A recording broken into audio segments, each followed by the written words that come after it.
योग दिवस भगवान की कृपा से पूरे विश्व में मनाया जाने लगा।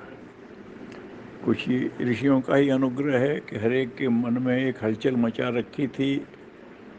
भारत की तरफ से एक प्रस्ताव दिया हमारे प्रधानमंत्री ने कि पूरे विश्व में योग दिवस भी मनाया जाए, और सबने स्वीकार कर लिया। उसी साल 170 से अधिक देशों ने योग दिवस मनाया। ये जो एक लहर प्रकृति ने पैदा कर दी है, ऋषि चेतना पैदा कर दी है, अब इसको हमें और आगे ले जाने की ज़रूरत है। अभी योग व्यायाम, आसन व्यायाम यहाँ तक ही लोगों का है, लेकिन पतंजलि योग दर्शन को हम देखें तो उनका है, पहला उनका है समाधिपाद से शुरू होता है और कैवल्यपाद में समाप्त होता है। तो उनका मुख्य उद्देश्य तो योग के अंतर्गत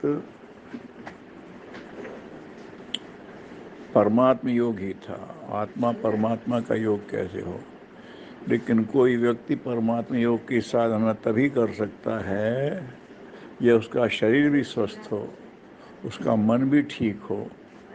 तो फिर उस उद्देश्य की पूर्ति के शरीर और मन ठीक होगा, तभी उस दिशा में बढ़ सकेगा।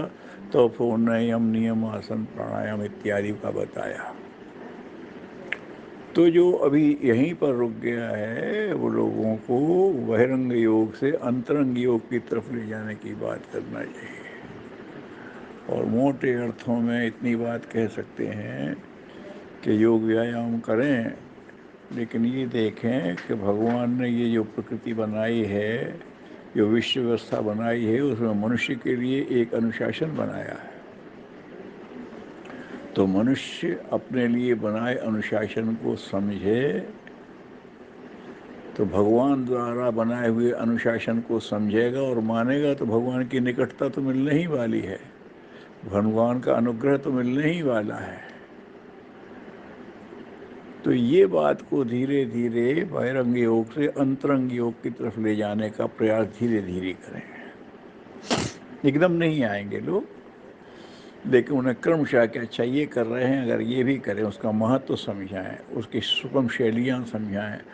और जैसे किसी कमज़ोर व्यक्ति को धीरे धीरे व्यायाम बढ़ा के, धीरे धीरे आहार में सुधार करके उसे स्वस्थ और सबल सशक्त बनाया जाता है, वैसे ही लोगों के व्यक्तित्वों को, मनुष्य के अंदर की जो दुर्बल हो गई है मनुष्यता, उस मनुष्यता को सशक्त बनाने के प्रयास भी योग दिवस में किए जाएं।